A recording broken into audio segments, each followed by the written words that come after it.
এই জুমার রাত চলতেছে না, কালকে জুমার দিন। জুমার দিন একটা সূরা পড়তে হয়, সূরাটার নাম কি? জোরে বলেন। সূরা কাহাফ জুমার দিনে তেলাওয়াত করলে এক জুমা থেকে আরেক জুমা পর্যন্ত আপনার এই যে হায়াত, এটা ইমানে নূর দিয়ে আল্লাহ ভরে দিবেন ইনশাআল্লাহ।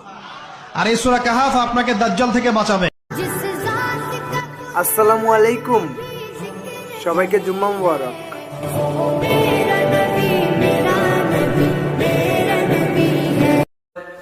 মানুষ কই যায় রে